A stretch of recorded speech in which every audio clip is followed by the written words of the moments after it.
আসসালামু আলাইকুম। নতুন আরেকটি ক্লাসে স্বাগত। আজকে আলোচনা করব বানান নিয়ে। যদি কোনো শব্দের শেষে দীর্ঘই থাকে এবং এই দীর্ঘইযুক্ত শব্দের সঙ্গে যদি কোনো শব্দ বা শব্দাংশ যুক্ত হয় তাহলে দীর্ঘই রস্বইকারে পরিণত হয়। যেমন এখানে আছে প্রতিযোগী, এই শব্দের শেষে দীর্ঘই আছে, এর সঙ্গে যদি শব্দাংশ প্রতিযোগিতা রস্বই তয়কারতা যুক্ত হয়ে এই দীর্ঘইটা রস্বইকার হয়ে গেল। এরকম আছে সহযোগী, সহযোগী শব্দের সঙ্গে দীর্ঘইকার আছে, এর সঙ্গে ইটা রস্বই তয়কারতা যুক্ত হয়ে দীর্ঘইকে রস্বইকার রূপান্তর হয়েছে, যেমন এখানে সহযোগিতা। এরকম আছে প্রাণী, প্রাণীর সঙ্গে দীর্ঘইকার আছে, এই শব্দের সঙ্গে বিদ্যা যুক্ত হইল এবং যুক্ত হওয়ার জন্য দীর্ঘইকারটা রস্বইকারে রূপান্তরিত হইল।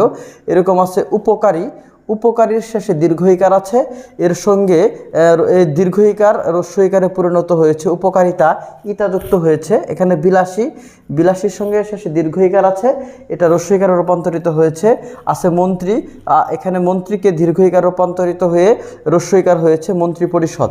কিন্তু যদি শব্দের শেষে বিভক্তি যুক্ত হয় তাহলে দীর্ঘইকারই থাকবে, শুধুমাত্র শব্দ বা শব্দাংশ যুক্ত হবে, যেমন প্রত্যয় হইতে পারে বা অন্য এই জাতীয় কিছু যুক্ত হইলে শুধুমাত্র তাহলে দীর্ঘইকার রস্বইকারে রূপান্তরিত হবে।